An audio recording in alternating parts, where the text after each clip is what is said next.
Shabbat Shalom, bendiciones, bendiciones a todos. Shabbat Shalom, qué gusto el poderles saludar nuevamente.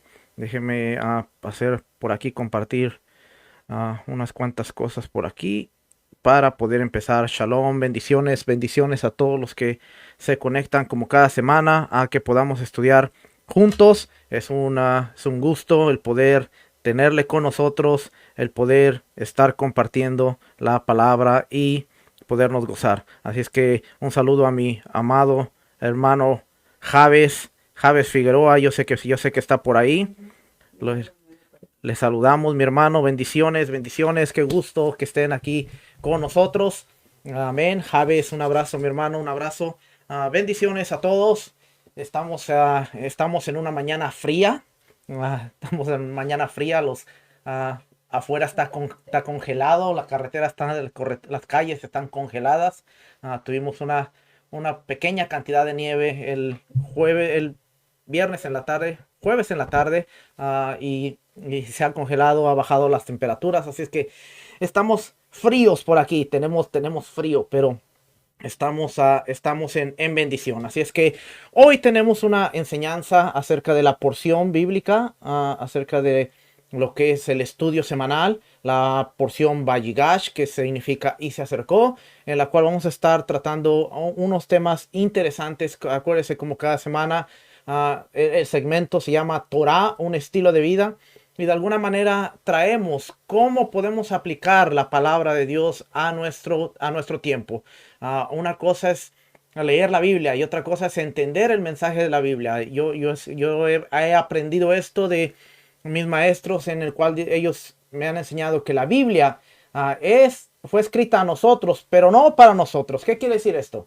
Que la Biblia fue escrita a un pueblo que tenía un entendimiento, un lenguaje, una forma de pensamiento. Ellos entendían el mensaje de una manera que la cual nosotros no podemos entenderla, y por eso muchas veces nos vemos en la necesidad de tener que sacar textos fuera de su contexto, textos y mal aplicarlos porque no entendemos el mensaje. Así es que aunque la Biblia sí es escrita para nosotros, podemos tener enriquecimiento a través de sus historias, a través de todo el conocimiento que hay en la Biblia. Tenemos que entender la forma en la que fue escrita, para quién fue escrita, cuál era el mensaje, cuál era el propósito. Y cuando entendemos todo eso, entonces podemos sacar una aplicación y traerla a nuestro tiempo, a nuestra vida, y poder entender que el mensaje, aunque pase el tiempo, la función de la Torá, de las instrucciones, de la palabra, siempre va a ser la misma. Y en ese enfoque es que nos gusta estudiar, nos gusta traer la palabra. Así es que hoy vamos a estudiar un poquito acerca de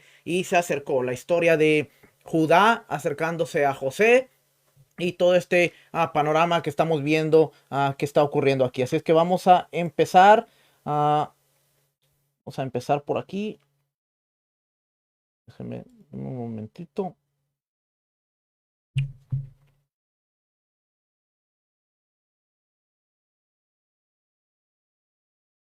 Ok. Ok, vamos a empezar por aquí. Entonces, Vayigash se acercó. Hoy vamos a hablar sobre el tema, sobre el pensamiento, el discurso de un arrepentido. ¿Ok? Vamos a hablar en cuanto a la función, a lo que está sucediendo, y vamos a ver el discurso de un arrepentido. Así que vamos a empezar. Hoy es la porción número 11. Vayigash se acercó. Vamos a ver que la porción de estudio de esta semana se encuentra en el libro de Bereshit, Génesis capítulo 44, versículo 18 al capítulo 47, versículo 27. La porción de la Haftará, los escritos históricos, los profetas, Ezequiel capítulo 37, versículo 15 al versículo 28, Bri Hadashah, evangelios, cartas apostólicas, escritos del primer siglo, Lucas capítulo 6, versículo 12 al versículo 16. Vamos a algunos de los temas a considerar dentro de esta porción de lo que está sucediendo. Vemos el discurso de Judá. José se da a conocer a sus hermanos. Jacob viaja a Egipto y ve a su hijo que daba por muerto. José entrega la tierra y las posesiones a Faraón.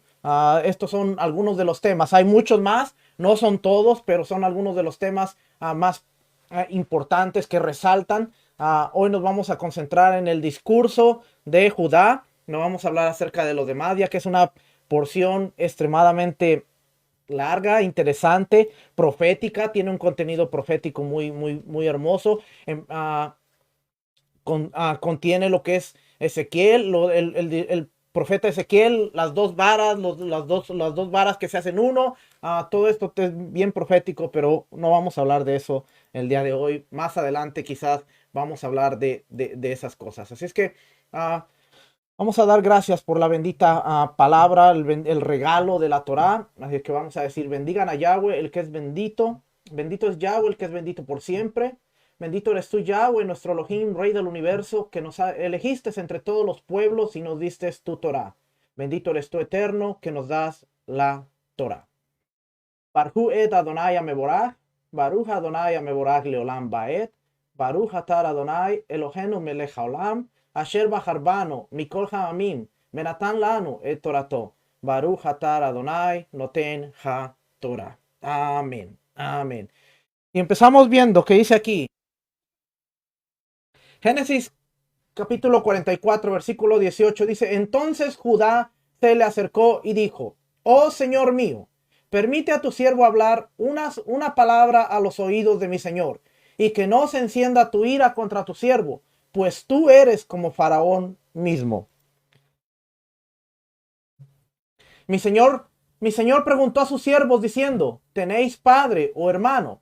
Y respondimos a mi señor, tenemos un padre ya anciano y un hermano pequeño, hijo de su vejez, y su hermano ha muerto. Así que solo queda él de los hijos de su madre y su padre lo ha.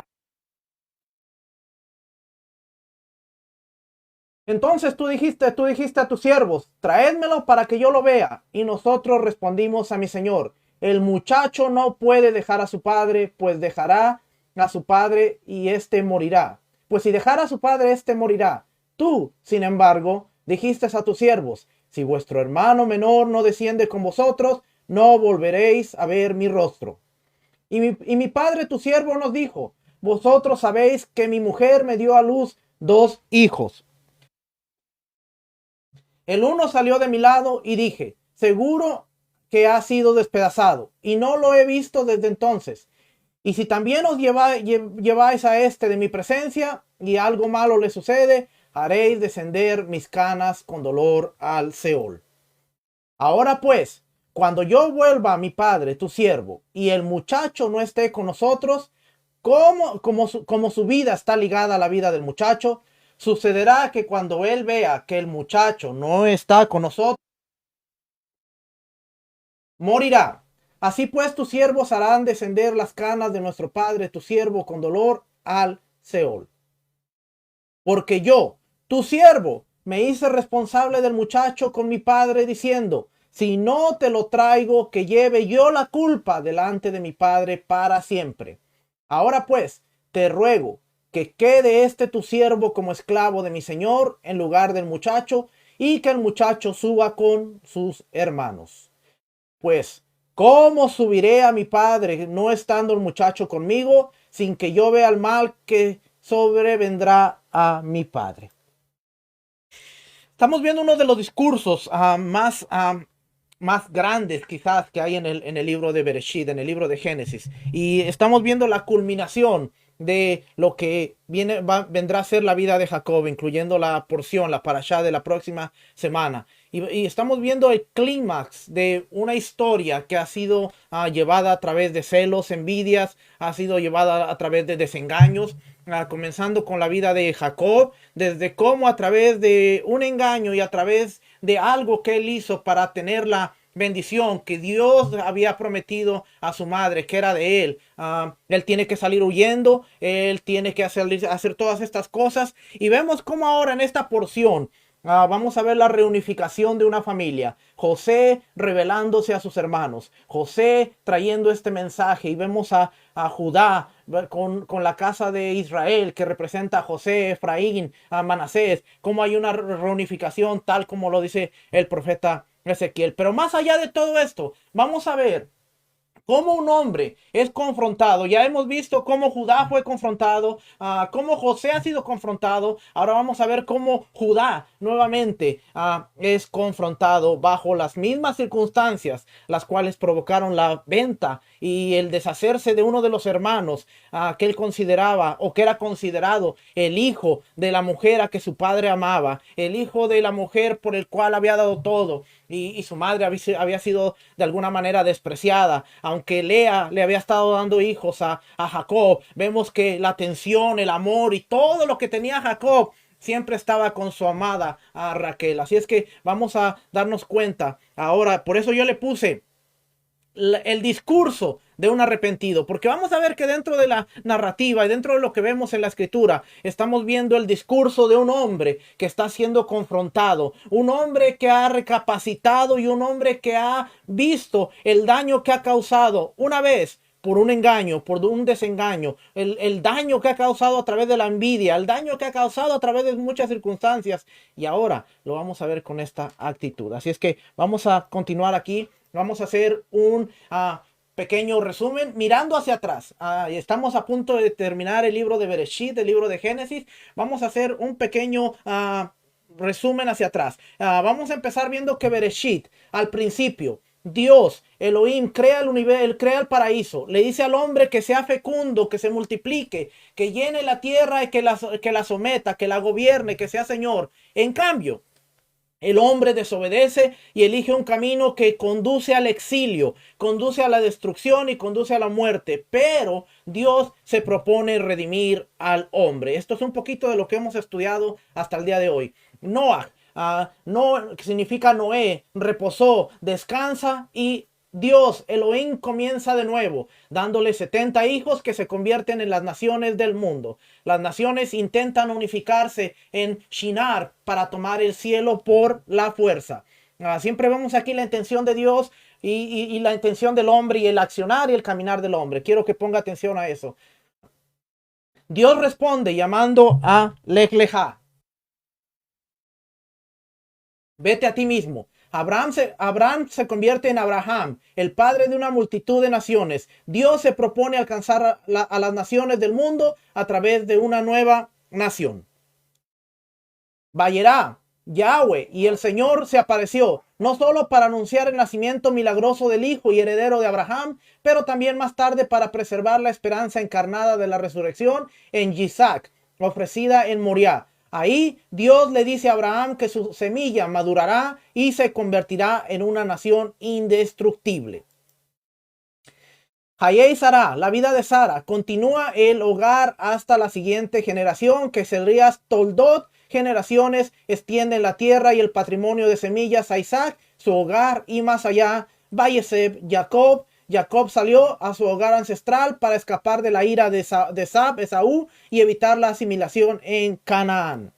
Más tarde, Vayislach, Jacob y Jacob envió tributo para reconciliarse con su hermano gemelo. Luego, habiendo aprendido su lección, Vayeseb, Jacob se estableció en la tierra. Sin embargo, su familia se queda dormida, venden a Joseph por plata y Yehudá se casa entre ellos.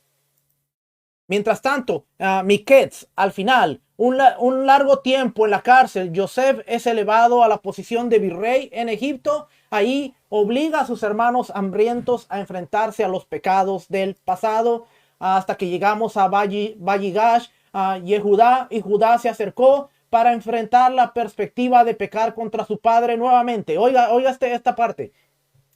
Yehudá se acercó para enfrentar la perspectiva de pecar contra su padre nuevamente, de una manera real y desinteresada. Yehudá promete su propia vida como garantía de que Benjamín no seguirá los pasos de su hermano hasta una cárcel egipcia. La porción termina cuando Israel se estableció en Egipto. Los propósitos originales de Dios para la humanidad son evidentes. Su nación es fecunda y se multiplica en gran manera. Un poquito del resumen de lo que han sido las porciones, porque ya estamos en la número 11. La próxima semana estaremos en la número 12 y concluiremos ya con el libro de Bereshit, el libro de Génesis.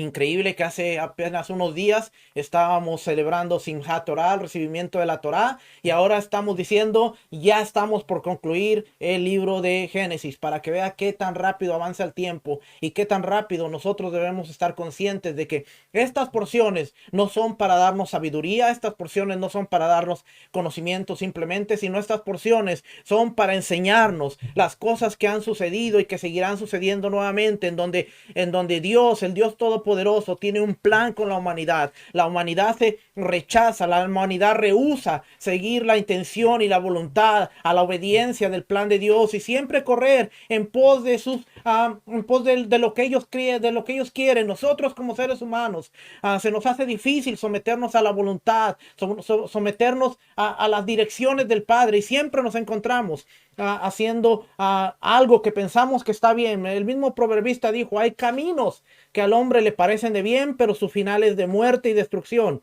Y así es el ser humano. Lo vemos a través de todas estas porciones, como Dios siempre está queriendo algo, el ser humano siempre está buscando la manera de él seguir el plan, y hasta que encontramos que al final Dios levanta una nación que vamos a ver después el caminar de esta nación en los siguientes libros, que son Éxodo, Levítico, Números, Deuteronomio, y vamos a seguir aprendiendo cómo la Torá regula nuestra vida, cómo la Torá regula nuestro caminar. No estudiamos Torá para hacernos más sabios, no estudiamos Torá para alcanzar algo extra de parte del Eterno. Estudiamos Torá en agradecimiento que Él nos ofreció algo del cual nosotros no merecíamos, la redención, el regalo de la salvación. Pero una vez que hemos sido acercados al convenio, se nos ha ofrecido la redención, nuestra vida debe ser en agradecimiento de decir, Padre, voy a vivir de acuerdo a tus estatutos, voy a vivir de acuerdo a tus ordenanzas, voy a tener un estilo de vida que te agrade como un hijo, que te honre a través de mi vida. Y esto es lo que aprendemos a través de la Torá, del estudio de la Torá y de los mandamientos. Vamos a seguir. Así es que, haciendo un resumen completo, en Bereshit Dios crea solo, Noach descansa, Dios llama, Lelejak, entonces Vayera, Dios anuncia a Isaac, Hayé Sará continúa con el nuevo Toldot, Vayeset, Vayisla, Vayeseb, Jacob sale, envía regalos y se reubica, pero José se inquieta hasta que Miquet, al final los sueños se hacen realidad y Judá se acerca en Valligash. Espero que este resumen le haga sentido de todo lo que se ha estudiado y pueda tener un mensaje completo. Dice Génesis 44:32, porque yo, tu siervo, me hice responsable del muchacho con mi padre, diciendo, si no te lo traigo, que lleve yo la culpa delante de mi padre para siempre. Ahora pues, te ruego que quede tu siervo como esclavo de mi señor en lugar del muchacho, y que el muchacho suba con sus hermanos. Pues, ¿cómo subiré a mi padre no estando el muchacho conmigo, sin que yo vea el mal que sobrevendrá a mi padre? Esta parte es bien importante, porque vemos a un hombre haciéndose una pregunta, diciendo, ¿cómo yo voy a subir y cómo yo me voy a presentar a mi padre sin que esté el muchacho? Y yo no voy a permitirme ver el mal, yo no voy a permitirme ver el dolor, yo no voy a permitirme ver todo lo que voy a causarle a mi padre. No puedo hacer eso. Vemos a un Judá totalmente distinto, a un Judá que antes fue capaz de haber bañado la túnica de José con sangre, un Judá que fue capaz de decir vamos a venderlo, un Judá que fue capaz de llevar la transacción de la venta de sus hermanos por unas cuantas monedas de plata y decir llévenselo. Ahora, ¿qué vamos a hacer? Bueno, vamos a tomar esta túnica, vamos a llenarla de sangre, vamos a presentarla. Un Judá que tuvo la cara de darle la túnica a su padre y decirle, un animal lo desgarró, tu padre ha muerto, y ver el dolor causado y aún así estar inmutado como si nada hubiera pasado. Ahora vemos un hombre que dice, no, eso lo he cargado conmigo por 20 y tantos años, por 22 años, no va a volver a suceder, no voy a permitirme ver el dolor de mi padre. Pero ¿qué llevó a Judá? ¿Qué llevó a Judá a llegar hasta esta posición? Porque vemos un discurso hermoso, vemos un discurso conmovedor, vemos un discurso que después de este discurso, José se revela a sus hermanos y dice, yo soy José, yo soy el que al que ustedes vendieron, yo soy el que ustedes entregaron, yo soy. Pero vamos a empezar a amarrar unas cuantas cosas para poder entender. El encuentro, el encuentro de José y sus hermanos. El encuentro entre José y sus hermanos ha llegado ahora a su momento culminante. Un llamamiento personal al gran hombre. Es el último recurso desesperado de Judá. Derrama su corazón en el que es el discurso más largo del libro de Génesis. Aunque no pudo haber durado más de 5 minutos, pero es considerado como uno de los discursos más largos de Génesis. El discurso podemos verlo dividido en 3 partes. 1. Recapitula los acontecimientos recientes, versículo 18 al 29, para que usted después lo lea y considere estas 3 cosas. Recapitula los acontecimientos recientes, versículo 18 al 29. 2. Enfatiza el impacto adverso del acto de José sobre su padre, versículo 30 al 32. Y culmina con una oferta personal para ocupar el lugar de Benjamín como esclavo. De alguna manera, Judá está diciendo, esto es lo que ha sucedido. La segunda parte, esto es lo que el dolor que va a causar. ¿Y por qué? Porque Benjamín se ha pegado, el alma de Benjamín se ha pegado a la de mi padre. Benjamín ha pasado a ser el hombre consentido, el hombre que está con mi padre, tal como lo era. Imagínense qué difícil para Judá es ahora reconocer estas palabras, lo que causaron una tragedia. ¿Por qué? Porque José, el alma de José estaba pegada a Israel, a Jacob. A José era el hombre, el hijo consentido, el hijo amado. Y ahora lo vemos que él está diciendo, si algo le pasa a Benjamín, yo sé cómo ama a mi padre a Benjamín. Yo sé cómo está sucediendo. Yo sé todo esto que pasó, pero antes no había sucedido. Ahora dice, prefiero quedarme yo como esclavo. Y antes él estaba recibiendo el dinero por la transacción. El discurso de un arrepentido.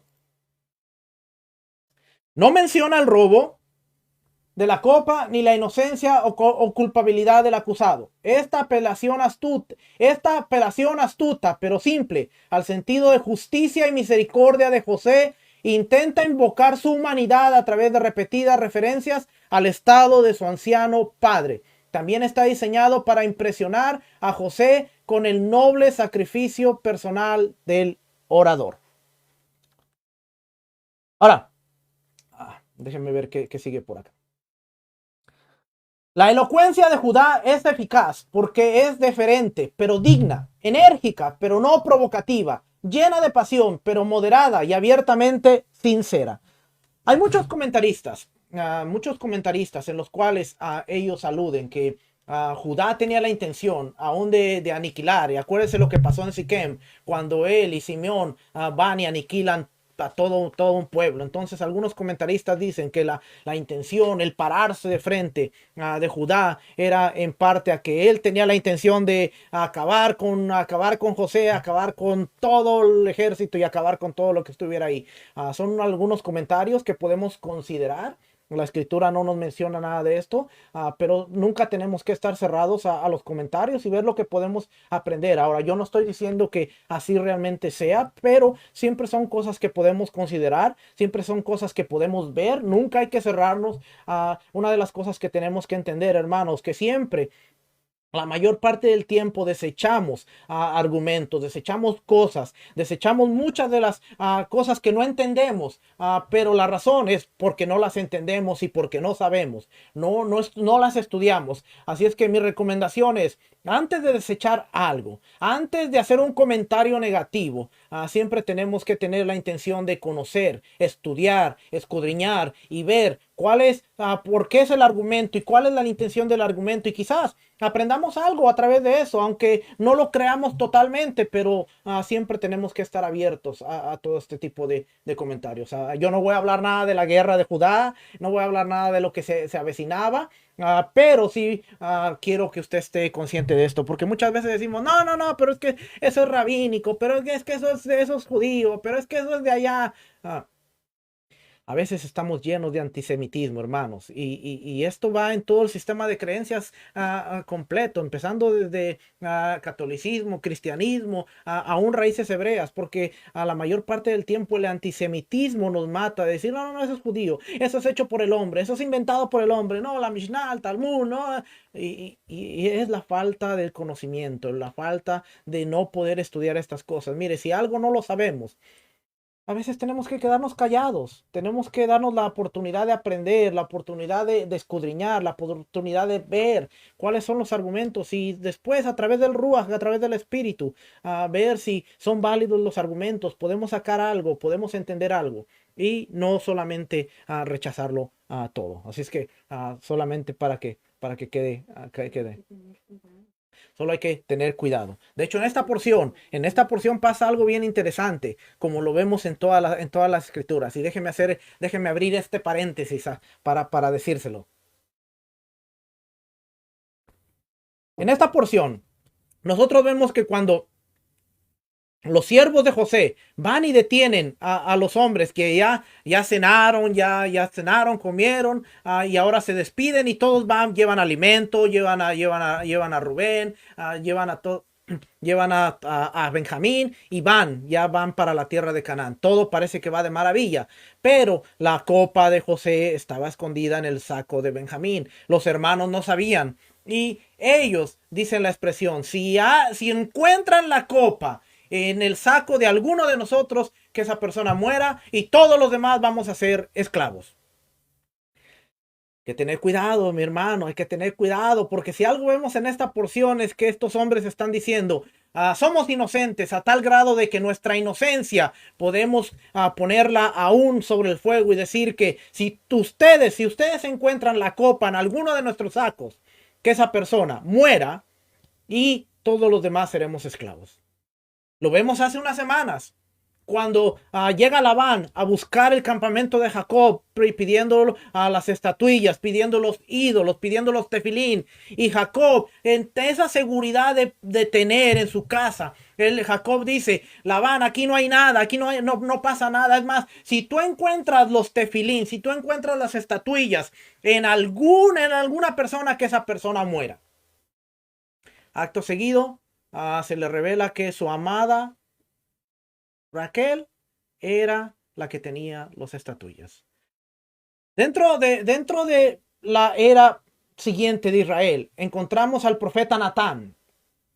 Encontramos al profeta Natán y dentro de lo hermoso del Señor es que siempre nos da la oportunidad, el Eterno siempre nos da la oportunidad de ejercer misericordia, ejercer amor, ejercer bondad. Y Natán se presenta a David y cuando se presenta a David, Dios le revela lo que había hecho David, los pecados que había hecho David, que estaban ocultos ante la gente. Nadie sabía lo que había sucedido realmente con David y la carta, más que algunos. Pero llega Natán y dice, oh, excelentísimo rey, mi señor, le traigo un asunto que es de gran importancia. Ahora David era una persona justa, era una persona recta, era una persona que era conforme al corazón de Dios. Y dice, había en el pueblo un hombre que tenía rebaños y lo tenía todo.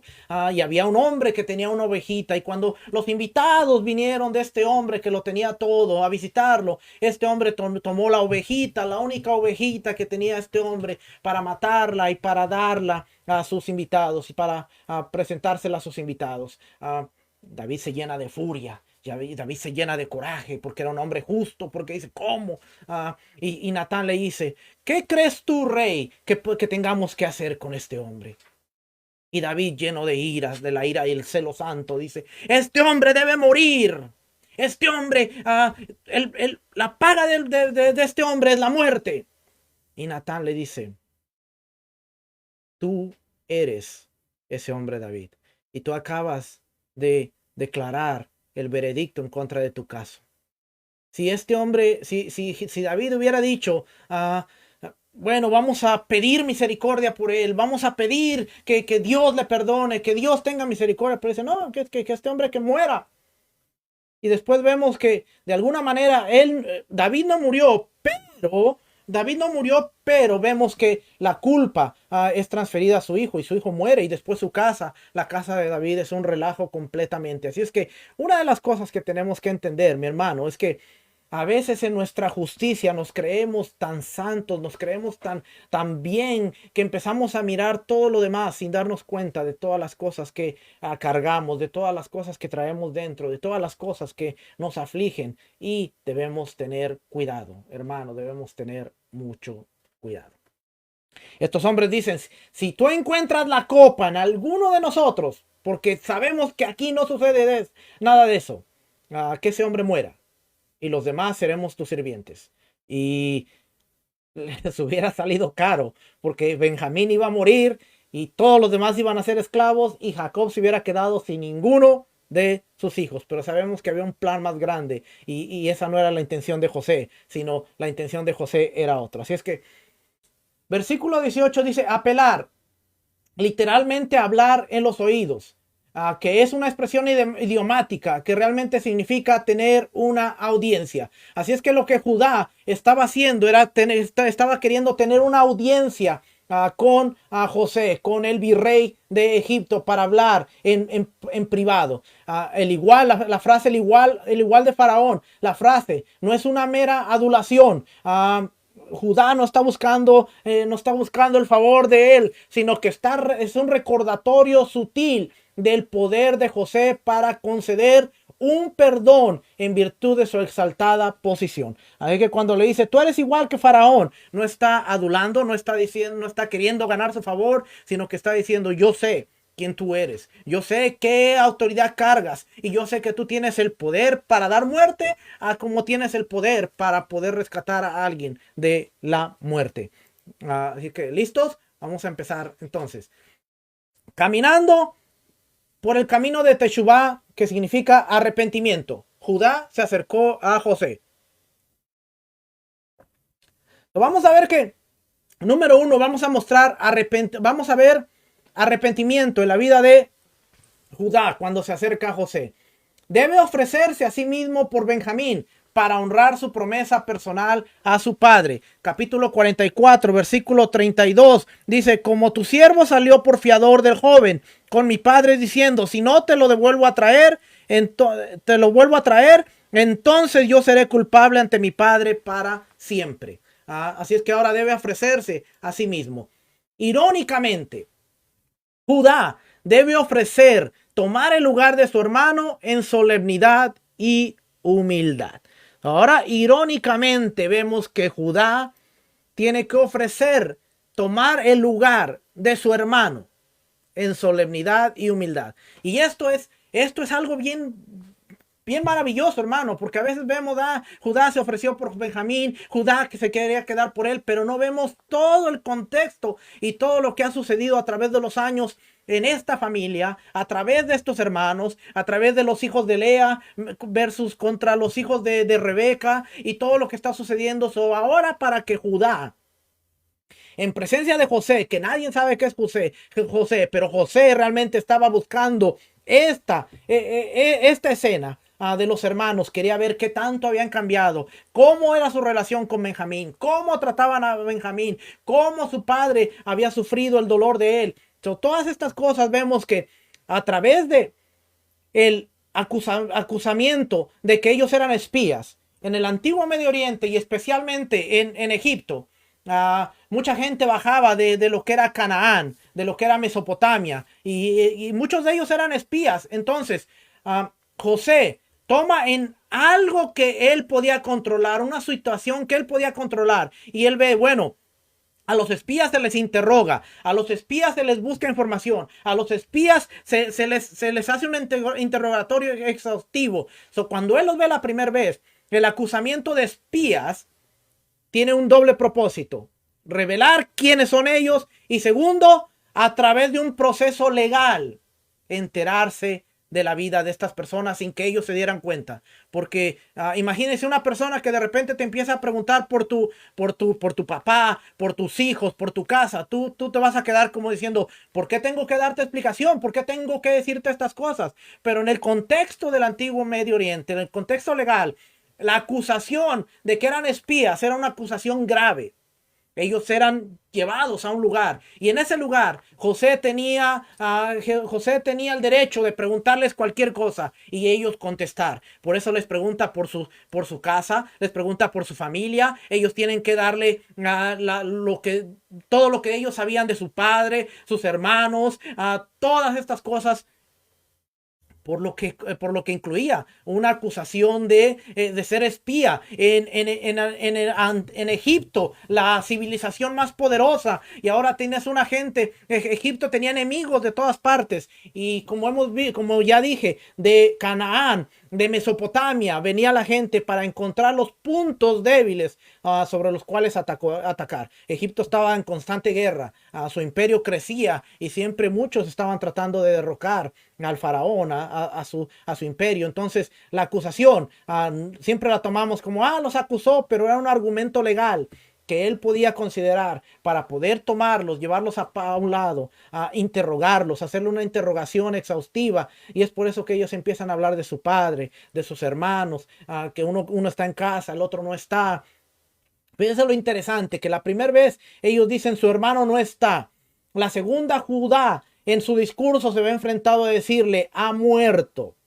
Es que cambia el contraste. La primera ocasión, lea la historia. La primera ocasión, ellos dicen, venimos de una familia honrada, somos una familia unida, somos una familia de un padre que nos ama. Vea todas estas cosas que están en el versículo, en el capítulo 43, me parece. En el capítulo 43, en donde llega la primera vez y ellos dicen, capítulo 41, déjenme por aquí. Para que usted vea, porque ellos dicen, venimos de una familia honrada, venimos de una familia unida. Y eran tan unidos que ya sabemos los hechos que estamos ahora leyendo, hasta dónde llegamos de tanta unidad que tenían y de tanto amor que destilaba esta familia. Así es que ahora vemos a Judá, que debe tomar el lugar de su hermano en solemnidad y humildad. Judá da un paso adelante para reconciliarse con José. Judá tiene que dar un paso, salir de donde estaba y tomar la decisión de decir voy hacia adelante y voy a enfrentarme a esta situación. Da un paso para reconciliarse con José. En el discurso más largo del Génesis, Judá evita cuidadosamente crear ofensas, incluso en formas menores. Él honra el favoritismo de Jacob por los hijos de Raquel. Génesis 37, versículos 3 y 4, explicando cuán importante es Benjamín para su padre. Génesis 44, 20, 29 y del 29 al 31. Todo esto lo encontramos en la narración, porque ahora Judá está honrando el favoritismo de Jacob por los hijos de Raquel, que vemos en Génesis 37. Génesis 44, 20 dice: y nosotros respondimos a mi señor, tenemos un padre anciano y un hermano joven, pequeño aún, que le nació en su vejez, y un hermano suyo murió, y él solo queda de los hijos de su madre, y él solo quedó de los hijos de su madre, y su padre lo ama. Judá dice, solo tenemos un hermano, el otro murió, pero ahora solo queda este, y su padre lo ama tanto. Algo que le causaba dolor, algo que le causaba sufrimiento, algo que le causaba envidia en el pasado, ahora está frente a José y le dice, su padre ama a este muchacho, son los hijos de su madre, solo eran dos, él lo ama. En versículo 29 dice, y si tomas también a este delante de mí y le acontece algún desastre, harás descender mis canas con dolor al Seol. Ahora pues, cuando vuelva yo a tu siervo y mi padre, si el joven no va conmigo, como su vida está ligada a la de él, sucederá que cuando no vea al joven, morirá, y tu siervo hará descender las canas de tu siervo, nuestro padre, con dolor al Seol. Reconoce que lo ama y dice, si no lo ve, va a morir. ¿Por qué? Porque es el hijo amado, es el hijo que tanto ama. A Judá, el hombre que dijo, vamos a venderlo, vamos a deshacernos, vamos a ver qué son de los sueños de este soñador. Irónico, burlón. Ahora es un hombre que está sometido y diciendo, estoy dispuesto a dar la vida por este joven. Él abraza al último hijo de Raquel como un hermano, Judá. Abraza al último hijo de Raquel como un hermano, llamando al hijo de Raquel nuestro hermano en Génesis 43:4. Honra al virrey como al propio faraón, mostrando sin saberlo la debida deferencia a José. Sin saberlo estaba honrando a José como en los sueños que él odiaba y como los sueños que él escuchó. Incluso está preparado. Esto está un poquito fuerte. Dice, incluso está preparado para aceptar a Lea, su madre, como una esposa menos amada. Aunque en cierto nivel el favoritismo debe hacer que se sienta como un hijo de segunda clase. Génesis 42, versículo 38. Génesis 42, 38 dice, y él dijo, no descenderá mi hijo con vosotros, pues su hermano ha muerto y él solo ha quedado, y si le aconteciese desastre en el camino por donde vayáis, haréis descender mis canas con dolor al Seol. Vamos a seguir por aquí. Así es que Teshuvah significa arrepentimiento y Teshuvah implica deshacerse de los excesos pasados. Judá se enfrenta directamente a los celos fraternales y los dolores resultantes que le causaron a su padre. Y dentro del discurso vemos a una persona arrepentida, el discurso del arrepentido. Podemos entonces darnos cuenta que Teshuvah, la palabra hebrea para arrepentimiento, implica deshacerse de los excesos pasados, implica deshacerse de tu dolor, implica deshacerse de las cosas que te han marcado, implica deshacerse de las cosas que te causan sufrimiento, de todas las cosas que te provocan celos, envidia.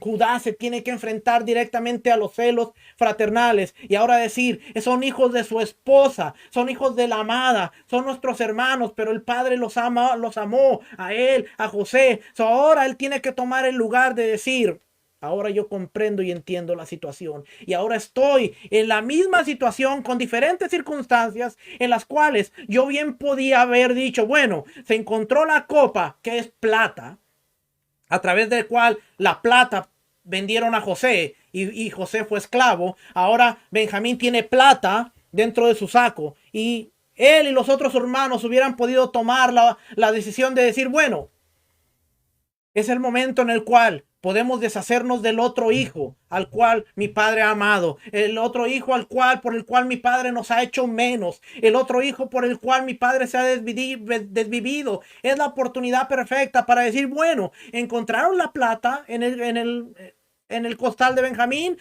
que se quede Benjamín y nosotros nos vamos. Ya recuperamos a nuestro hermano. Acuérdense que uno de sus hermanos estaba en la cárcel, ahora ya había sido liberado. Así es que ellos tenían todo en sus manos para poder decir, nos vamos, se queda Benjamín, subimos a nuestro padre y simplemente le podemos decir, Benjamín robó plata, Benjamín hizo una acción que no tenía que hacer y le ha costado el quedarse en la cárcel y no subió con nosotros.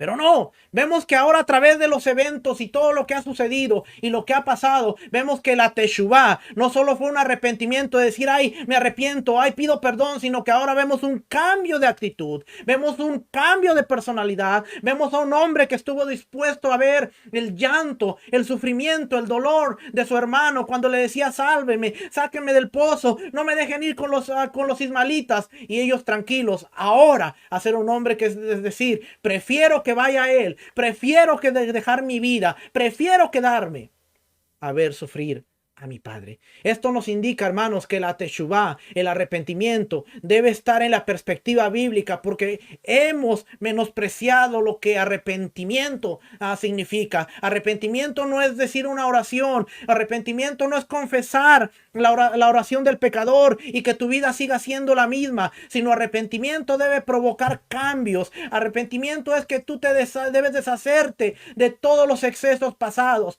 Rab Shaul, el apóstol Pablo, dijo en Corintios, de modo que si alguno está en Mashiach, de modo que si alguno está en Cristo, nueva criatura es. Las cosas viejas pasaron, he aquí, todas son hechas nuevas. Entonces, si nosotros entendemos la palabra teshuvah, arrepentimiento, que es dar un giro de 360 grados, a comprometerte a no volver a ser la misma persona, a no volver a cometer las mismas acciones, a no cometer las mismas faltas, entonces vas a entender que arrepentimiento va más allá de solamente llorar y decir perdóname Señor, sino arrepentimiento va acompañado de una acción. Lo vemos a través de Yeshua cuando él va a Zaqueo, tiene un encuentro con él.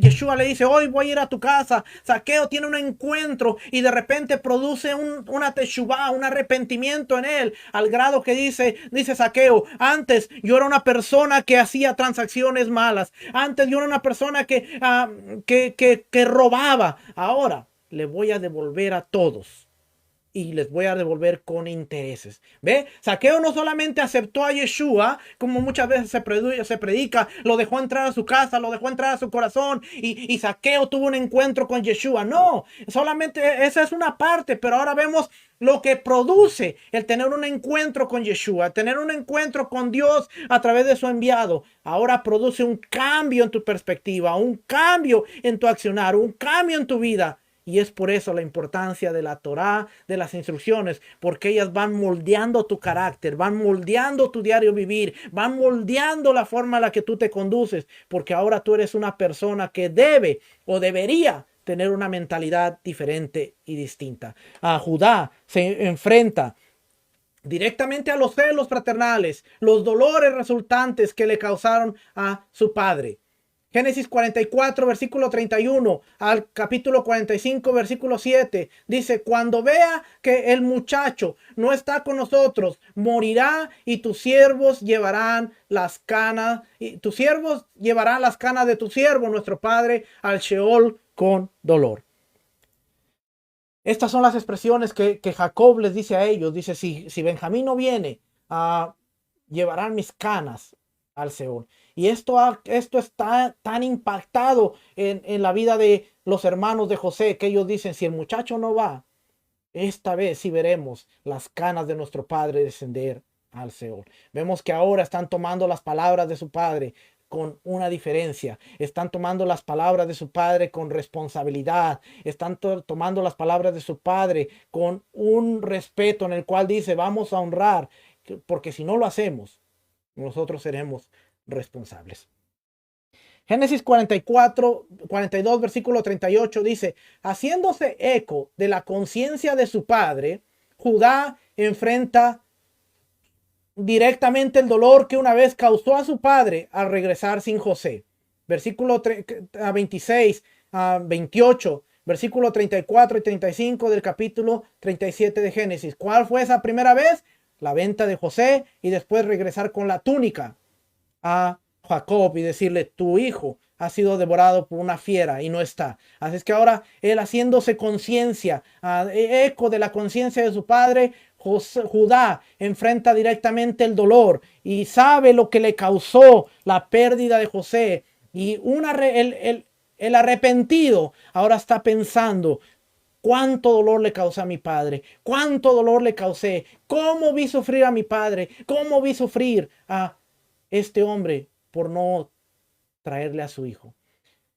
El arrepentido, aquella persona que se arrepiente, no solamente tiene un sentimiento de culpa, sino que es consciente del dolor que le hemos causado a nuestro cónyuge, le hemos causado a nuestros hijos, le hemos causado a nuestra familia, le hemos causado a todas las personas que están alrededor de nosotros a través de nuestras acciones. Una de las cosas que como seres humanos tenemos que aprender y entender es que la mayor parte del tiempo el pedir perdón no basta. El pedir perdón no es suficiente, sino que ahora tenemos que hacer una retribución y pensar en el daño que hemos causado. Una persona que comete adulterio, hermano, el simple hecho de que tú pidas perdón es el principio para poder restaurar una relación. Pero el pedir perdón no quiere decir que todo el mundo te va a tratar como si nada hubiera pasado, que todo el mundo te va a tratar como, ok, ya regresaste, qué bien, vamos para adelante, sino que ahora tú, a través de tus acciones, tú a través de tu conducta,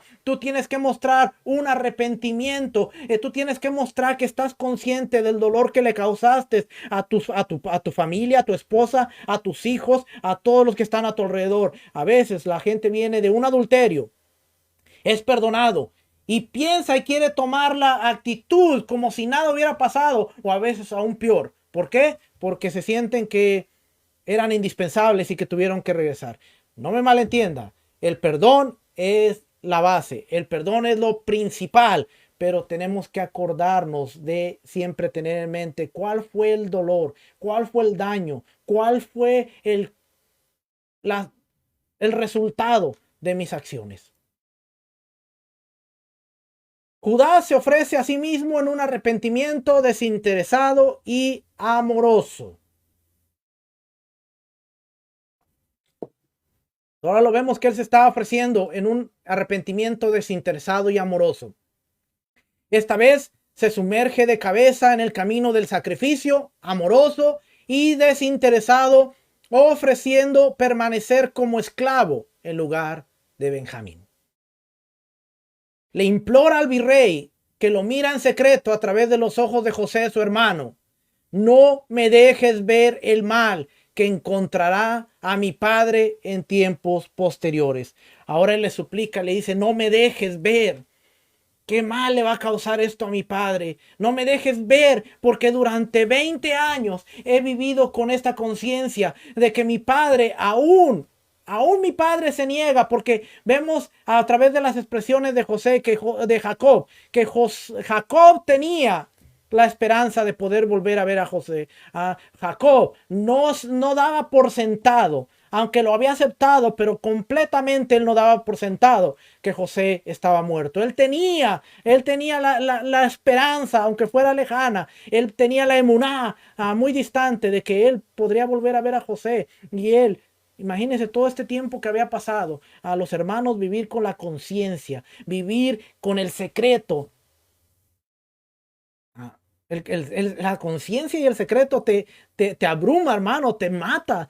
Vivir año tras año con la misma, sabiendo que tú tienes ese secreto que te va a matar, que te va a destrozar. Vivir día tras día sabiendo que en cualquier momento se va a levantar una persona que te va a destapar, se va a levantar una persona que te va a sacar los trapos al sol. No es vivir, hermano. Eso no es vivir. Es vivir en temor, es vivir con la conciencia comiéndote todos los días. Estos hombres, los hermanos de José, estaban viviendo con esta conciencia, sabiendo que ellos vieron sufrir a su padre, sabiendo que ellos vieron el dolor que le causó, pero ahora vemos a un Judá diciendo: por favor, virrey, implorándole sin saberlo al que era su hermano, diciéndole: no me dejes ver el mal que encontrará a mi padre si esto sucede. Espero que usted esté teniendo una perspectiva distinta y diferente de lo que es ser una persona arrepentida. Una persona arrepentida no es aquella que solamente hace una oración, sino una persona arrepentida es aquella que considera el daño. Una persona arrepentida es aquella que considera el resultado de sus acciones, y ahora vamos a empezar a tomar acción sobre ello. Los ojos de José se salen de su cabeza. Como virrey, limpia la habitación. Luego, parado solo con sus hermanos, Joseph estalla en un llanto fuerte e incontrolable que se puede escuchar a través de los muros y en todo Egipto. Génesis capítulo 45 versículo 2 dice: finalmente les dice a sus hermanos: soy José, ¿sigue vivo mi padre? Llega el punto en el cual José está viendo la respuesta. Si nosotros vimos la semana pasada, José le pone 5 veces más comida a Benjamín cuando están sentados. ¿Por qué le pone 5 veces más? Porque de acuerdo al contexto cultural, a algunas costumbres, a algunas culturas solían ponerle doble porción a los invitados especiales. Algunas otras solían ponerle más. Se cree que era una costumbre en Egipto ponerle 5 veces más comida al que era el invitado de honor y al invitado especial. José de alguna manera a través de sus acciones está provocando y está tratando de ver cuál es el resultado de la conducta de sus hermanos, ver que ellos están normales, pero aquel, el hijo de la amada, el hijo del cual ha visto buenos tratos allá con su padre, ahora llegan a una tierra extranjera y aún se le exalta, aún se le trata como un invitado de honor, dándole 5 veces más, pero hasta este punto no ha habido algo que identifique el mal accionar de sus hermanos, el mal caminar, aunque vemos que José todavía sabe cómo son los hermanos. Cuando los despide y les dice, vayan por mi padre, vayan a traer a mi padre, vayan y díganle que yo estoy aquí en José. Él les da unas palabras que si usted las ha leído, usted va a entender un poquito el contexto. Y le dice, no peleen por el camino. ¿Se acuerda? José le dice a sus hermanos, vayan, pero no peleen por el camino. ¿Por qué? Porque él había visto en estos días que había convivido con ellos, que aunque habían cambiado, todavía la familia de Jacob era una familia bien disfuncional. Nada nuevo. Nosotros somos la familia de Dios y somos bien disfuncionales, que si no estamos conscientes de lo que está a nuestro alrededor, podemos meternos en pleitos, podemos meternos en discusiones, podemos meternos en tantas cosas que a veces ni siquiera edifican al cuerpo del Mesías. Esta era la familia de Jacob. Le dice José, vayan, pero no peleen por el camino. ¿Por qué? Porque aunque él vio un cambio, aunque él vio una diferente conducta en ellos, todavía estaba por ahí la semillita de la competencia, de pelear. Pero el discurso de Judá mueve tanto a José por el hecho de decir y ver a un pecador arrepentido. Ver el discurso de un hombre que antes le costaba decir, ¿cómo tú eres el hijo de la amada? ¿Cómo tú eres el hijo de la esposa? Mi madre es la esposa. Nosotros somos los hijos primogénitos. Ahora decir, mi padre lo ama, porque él y el otro hijo son los hijos de la esposa, la amada. Si algo le pasa a este muchacho, mi hijo va a perecer. Y mire que él está diciendo estas palabras después de que Simeón se había quedado en la cárcel. Y había pasado no sé cuánto tiempo, la Biblia no nos dice, pero había pasado quién sabe cuánto tiempo él en la cárcel. Porque ellos se fueron, se quedó. Jacob vemos que nunca dice, vayan por mi hijo, sino cuando hasta que se acaba el alimento, dice, vayan. Y que Dios les dé gracia para traer a mi hijo y traer a Benjamín, traerlos de regreso. Pero mientras, yo siempre me pongo a pensar y digo, ¿qué hubiera pasado si la hambruna no hubiera sido tan extrema y después de ese trigo, de ese grano que ellos llevaron, ellos hubieran podido subsistir y no hubieran tenido necesidad de querer más grano? El pobre se queda allá en la cárcel y nadie se acuerda de él. ¿Creen que estas palabras no calan en la vida de una persona como Judá? De decir, fuimos capaces de haber dejado a este mi hermano, pero ahora estamos suplicando por el hijo de la amada, por el hijo de aquel que ha siempre sido el favorecido. Así es que finalmente José rompe en llanto y José dice, yo soy su hermano José. Yo soy su hermano, el que ustedes vendieron, pero tranquilos, tranquilos. No se culpen y no se turbe su corazón, porque hay un plan en todo esto. Y ahora podemos entender que fue Dios el que me adelantó, fue Dios el que me trajo, fue el Dios el que ha hecho todo esto. La actitud de José ha sido distinta, lo vimos la semana pasada, un muchacho pretencioso, un muchacho, ahora no era un soñador, ahora un instrumento que les dice tranquilos. Ahora ustedes tienen que entender que también sus acciones, aunque fueron malas, fueron parte del caminar de Dios. El que había sido responsable de la venta de José como esclavo en Génesis 37:26, ahora sin saberlo, ofrece convertirse en esclavo de su propia víctima. ¿Qué se requiere para ser un verdadero arrepentido? ¿Qué se requiere? Se requiere valor. Y una de las cosas que tenemos que entender es que Judá tuvo valor. Judá dio un paso al frente porque se llenó de valor y dijo: no, Señor, no voy a volver a cometer el mismo error. No, Señor, esta conciencia no me va a matar. Esta conciencia ya no me va a seguir persiguiendo. Y ahora voy a enmendar mi error. Si antes fui capaz de vender a uno, si antes fui capaz de odiar a uno de los que era hijo de la amada, ahora voy a ser capaz de poder dar aún hasta mi vida con tal de que él regrese sano a su padre. Voy a ser capaz aún de reconocer que mi padre lo ama tanto, tanto, tanto lo ama, que es capaz de morir si no lo ve.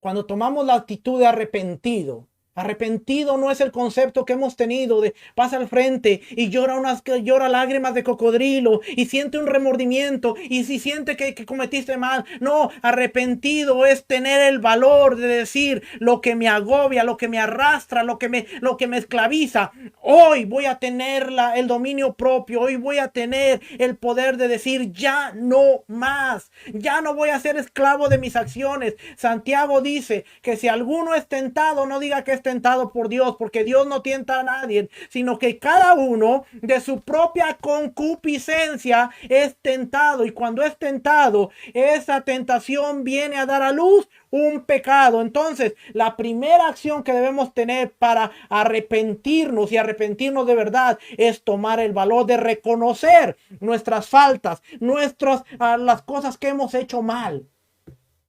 ¿Sabe qué es sabe qué es lo primero que nos cuesta a nosotros? Tener la cara de reconocer nuestros errores. A nadie le gusta reconocer sus errores. A nadie. Si no, pregúntese dentro de su matrimonio qué es la causa número uno que tiene los problemas al pie del día. ¿Qué es la causa número uno?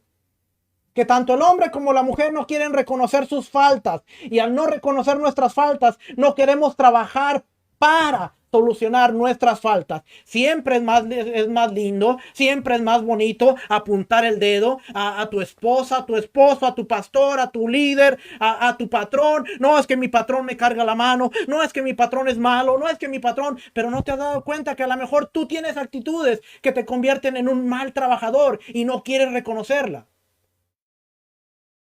¿Qué es lo que nos molesta a todos nosotros? Que alguien nos diga lo que estamos mal, que alguien nos apunte. No, ¿por qué? Mira las faltas tuyas. Cuando alguien viene y nos dice algo en lo que estamos mal, 85% del tiempo, y voy a dejar un margen un poquito grande, pero 85% del tiempo va a producir en nosotros molestia. A nadie le gusta que le digan en lo que estamos mal. A nadie. Como ministros, como maestros, como pastores, como gente que enseña la palabra. Si una de las cosas que es molesto es que alguien te diga: te equivocaste en esto. ¿Por qué? Porque siempre queremos tener la verdad. Siempre tenemos los argumentos para defendernos. Siempre tenemos los argumentos, pero nunca tenemos la cara para decir: señoras y señores, me equivoqué. No tenía los recursos, no tenía el conocimiento, no tenía las herramientas y dije algo que no era correcto. Lo arreglo. Perdónenme, vamos a seguir estudiando, vamos a seguir aprendiendo, y no todo lo que yo digo es la verdad. No todo lo que yo digo es veracidad. No, porque si yo digo eso, ¿cómo me va a ver la gente? Como alguien que es ignorante, como alguien que no sabe. Nos es más fácil cambiar el argumento, predicar algo y al otro día predicar algo completamente distinto, y nunca ofrecer una disculpa, sino decir: la gente se tiene que aguantar porque yo soy el pastor. ¿Y quién dice? ¿Y quién dice? Si yo dije algo ayer que no era totalmente correcto y ahora me he dado cuenta, yo voy a tener la cara para pararme al frente de un altar, de una plataforma, para pararme frente a una cámara y decir: me equivoqué, estaba mal, ahora lo voy a corregir, es de esta manera, no tenía los recursos, no tenía la forma, no tenía la manera de saberlo, pero ahora que lo sé, me equivoqué, lo dije mal, no lo sabía. perdónenme, discúlpeme. La gente me va a ver como un ignorante o me va a ver como una persona que reconoce cuando se equivoca. Cuando tú te equivocas con tus hijos, ¿cuántos de nosotros como papás tenemos el valor, tenemos las agallas de pararnos frente al hijo, frente al muchacho, frente a la muchacha y decirle, hijo mío, perdóname, porque injustamente te regañé?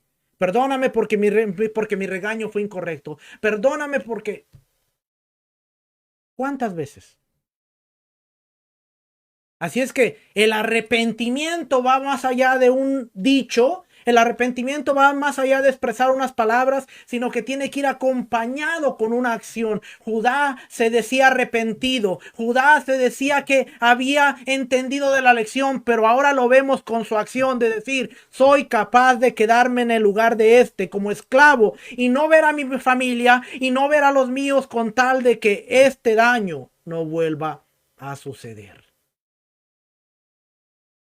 Así que una de las cosas que tenemos que aprender de la porción de esta semana es que tenemos que ser gente de menos palabra. Oh, estoy arrepentido. Oh, perdóname. Oh, y ser gente de más acción.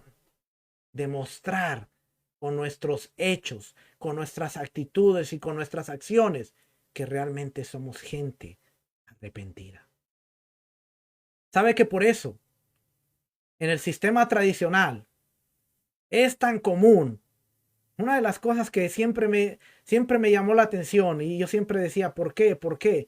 Es tan común que cada semana estemos diciendo, cuántos quieren hacer la oración de volver al Señor? ¿Cuántos quieren volver? Y estar llamando al altar a hacer la oración para volver al arrepentimiento. ¿Por qué? Porque enseñamos que arrepentimiento es... Romanos capítulo 10 dice que si confesares, repite estas palabras después de mí y ya, ahora a través de estas palabras, ahora ya tienes nueva vida, ahora el Espíritu, ahora eres una nueva persona. Pero ¿cuántas veces le enseñamos a la gente?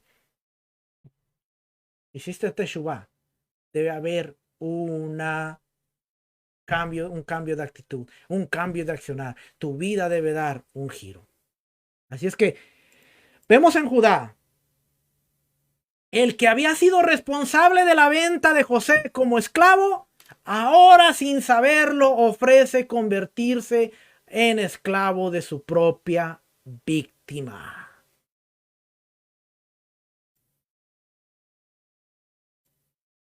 La historia ha cerrado el círculo y el escenario está listo para el desenlace dramático, provocado por el noble gesto de abnegación de Judá y la imagen conmovedora de la miseria de su padre.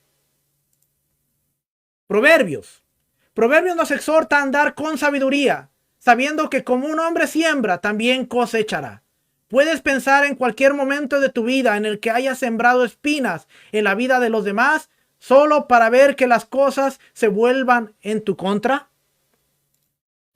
¿Acaso podemos pensar en cualquier momento de nuestra vida donde hayamos sembrado espinas en la vida de los demás y ahora solo darnos cuenta que la mesa se ha volteado, las cosas se han volteado y ahora lo único que estamos recibiendo son espinas y uno se pregunta, ¿pero por qué? Bueno, Proverbios dice, lo que el hombre siembra, eso también cosechará. Estos hombres temían. Si usted lee las palabras anteriores, estos hombres vivían con una conciencia que los mataba. Cuando están en el palacio de Faraón, cuando creen que nadie los puede escuchar porque José hablaba a través de un intérprete, ellos empiezan a decir, esto nos viene por lo que hicimos con nuestro hermano. La vida nos está pagando, la vida nos está dando retribución. Todo esto es culpa de nosotros. Todo esto, ¿por qué? Porque la conciencia en ellos los estaba matando todo el tiempo. De saber que habían hecho algo indebido, que lo habían cubierto, que lo habían tapado, que no habían sido hombres suficientes para decirle, Padre, estábamos cansados del maltrato, estábamos cansados de las migajas que nos dabas como hijos, estábamos cansados de esta situación que decidimos matar a tu hijo. Pero no, en cambio de ellos lo tapan y le dicen tu hijo ha sido devorado, lo ven sufrir, lo ven desconsolado, lo ven que ni quieren comer. Y todo esto ellos lo están absorbiendo. Que cuando llegan al palacio de Faraón, lo único que dicen, esto es esto es la vida. Esto es el eterno que nos está culpando. Esto es el eterno que nos está dando retribución. Esto es el eterno. Mano, el que confiesa su falta quedará libre. Es mejor vivir con una conciencia libre y tranquila que estar siendo carcomido por creer que alguien te va a destapar. Sabe que la mayoría de plataformas hay gente que ha escondido tantas cosas y no vive feliz porque está esperando el momento en ser descubiertos. Pero cuando nosotros hemos entendido que debemos ser transparentes ante la gente, vivimos tranquilos. Mire, yo soy una de las personas que camina con la cabeza en alto, en el trabajo, en la calle, en la casa, en el ministerio, en donde quiera que yo sé, porque yo sé que soy el mismo hombre en donde quiera que ande. La gente sabe que soy pastor en el trabajo y soy jefe a la misma vez. Y yo no puedo ser un pastor que maltrate a sus trabajadores, un pastor que hable palabras hirientes, un pastor que pague mal con mal, un pastor que pague. Y mire que a mí me han hecho buenas cosas, me han llamado nombres de los cuales yo pudiera despedir a una persona. Pero qué haría de nuevo? ¿Qué haría de más si yo me portara bien con los que me tratan bien? Qué haría de extraordinario si solo amo a aquellos que me aman? Yeshua nos enseñó y dijo, ama a tu prójimo como a ti mismo y ora por tus enemigos, por los que te vituperen, porque los que te procuran el mal, ora por ellos. Pero qué hermoso es amar a los que nos aman. Qué hermoso es amar a los que nos exaltan. Qué hermoso es amar a los que están con nosotros. Pero hay aquellos que no piensan como nosotros, aquellos que no, a los que no les caemos bien. ¿Podemos pensar en algún momento de nuestra vida en la cual hayamos sembrado espinas en la vida de tus hijos, en la vida de tu esposa, de tu esposo, en la vida de tus familiares? Y ahora pregúntate, ¿cuál ha sido mi actitud? ¿Alguna vez he pedido perdón? ¿Alguna vez he mostrado arrepentimiento? ¿Alguna vez me he parado frente a ellos, me he acercado y he dicho perdónenme? Yo lo hice, yo lo hice. Y mire que no fue, no fue bastante agradable. Cuando yo comencé a estudiar todo esto de raíces hebreas, fue por mi esposa. Fue por mi esposa y por eso le digo, no tenemos que desechar las cosas que no entendemos. No tenemos que desechar las cosas que no conocemos. Yo me acuerdo que ella me hablaba de Shabbat, me hablaba de las fiestas, me hablaba de tantas cosas. Y yo, un hombre que había egresado del Instituto Teológico, con tanto conocimiento y con tanta cosa que según yo entendía, rechazaba. Yo le decía, no me hables más de esto. ¿Cómo tú me vas a enseñar una persona que no ha estudiado y yo que tengo todo este conocimiento? Pero cuando el Padre me puso en la situación de saber que todo mi conocimiento era vano y que no sabía no tenía ni la más mínima idea de lo que era el reino de Dios y me encontré ahí en el piso, entonces empecé a pensar todas las palabras que aunque no eran groseras, aunque no eran, pero habían sido hirientes para la vida de mi esposa. Y yo tuve que pararme un día y decirle, mi esposa, amada mía, de verdad que estoy arrepentido y estoy tan humillado de todo lo que he dicho y de todo lo que te he causado. Porque pude reconocer las espinas que había sembrado y pude acercarme y decir, me puedo acercar para decirte que me perdones, pero mi arrepentimiento y mi perdón ha sido acompañado de un accionar, de un hombre que la ama, la respeta, de un hombre que todos los días está al pendiente de que ella se sienta protegida, amada, respetada, de un hombre que todos los días se sienta que tiene un superhéroe al lado de ella, que en cualquier momento ella puede contar que yo estoy ahí. José tuvo que ver en la vida de un hombre que lo había vendido el corazón, la humildad, el cambio, a decir, no, Señor, mi padre Jacob perdió a uno de sus hijos por mi culpa. Mi padre Jacob perdió a uno de sus hijos y le ha causado tanto dolor durante estos años que yo no voy a ser el causante de otro más. Yo no voy a ser el causante de la muerte de mi padre. Yo vi las espinas que sembré en la vida de este hombre y por lo tanto hoy yo estoy dispuesto a entregar mi vida con tal de que tú lo perdones. Cuando José vio esto en la vida de Judá, había entendido que Dios había tratado en la vida de estos hombres, que Dios los había cambiado, que Dios había corregido el camino y que Dios había hecho algo maravilloso en la vida de ellos, a tal grado de decirle, yo soy José, el que ustedes vendieron, pero tranquilos, tranquilos, asegurarles que había un plan divino. A veces cuando nosotros leemos, y ya voy terminando, me quedan algunas cuantas. A veces cuando nosotros leemos el Salmo 23, que nosotros lo hemos conocido y decimos, el Señor es mi pastor, nada me faltará. Aderezas mesa delante de mí en presencia de mis angustiadores. ¿No se ha puesto a pensar que hemos considerado mal este salmo? Porque dentro de nuestra teología decimos, no, yo voy a ser visto en frente de mis angustiadores. El Señor va a poner una mesa y mis angustiadores van a ver lo que el Señor ha hecho conmigo. Aderezas mesa en delante. ¿Y qué tal? ¿Qué tal? Si los angustiadores no están para verte a ti, sino tú estás para ver a los angustiadores y ver la actitud que ahora tienes.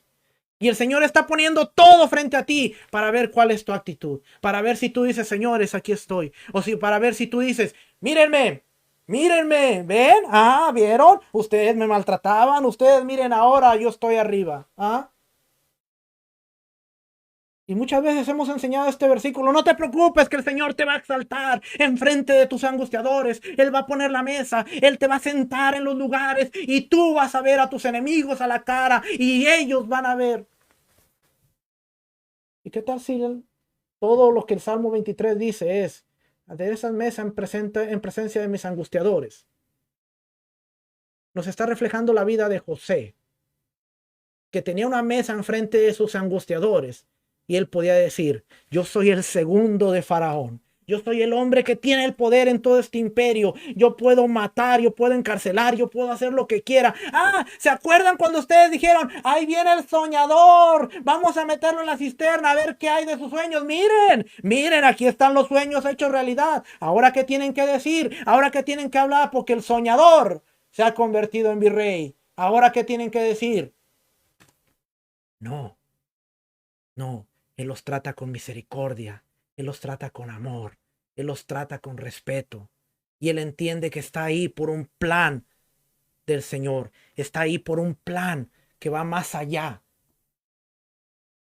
del simple José. Y ahora ven Judá, un hombre que dice, me he equivocado, he errado. Pero ahora en este discurso estoy tratando, señor virrey, de que usted vea que un hombre pecador, que un hombre que cometió barbaridades, que un hombre que hizo fechoría y media, está parado frente a usted para poder recibir la paga por sus acciones. Pero no haga que mi padre pase por el sufrimiento una vez más.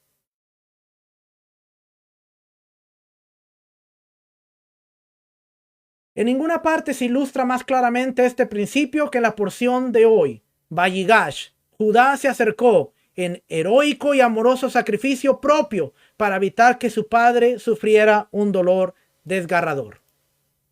Yahweh se acerca a todas las naciones enviando a su hijo Yeshua para ofrecer su vida. Yeshua, un hijo de Judá, será vendido por plata por otro hijo de Judá. Su heroico acto de sacrificio redimirá a las naciones de la misma manera que el Corbán Pesach, la ofrenda del Cordero Pascual, redime a Israel fuera de Egipto.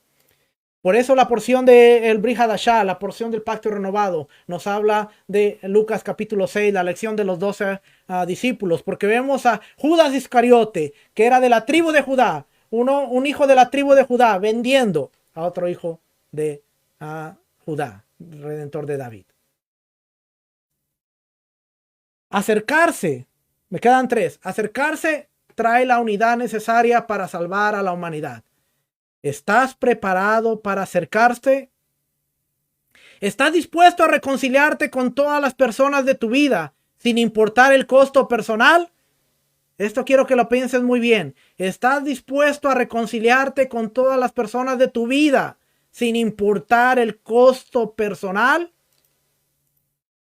¿Ofrecerás tu vida únicamente para complacer al Padre y traer descanso a tu alma? Si es así, regocíjate. ¿Estás dispuesto a estar completamente vendido a Dios? Ahora pídele a Dios que establezca las circunstancias para que puedas caminar tu discurso y buscar su bien más alto en tu vida. Acércate a Dios y Él se acercará a ti.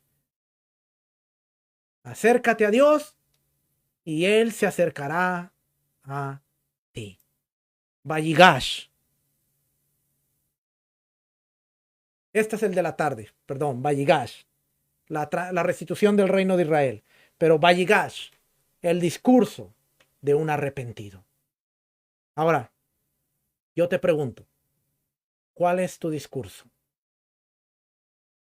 Y ten en mente que el discurso más poderoso no es el que puedas, no es el discurso elocuente que puedas dar con palabras, sino el discurso que tú puedas demostrar a través de tus acciones.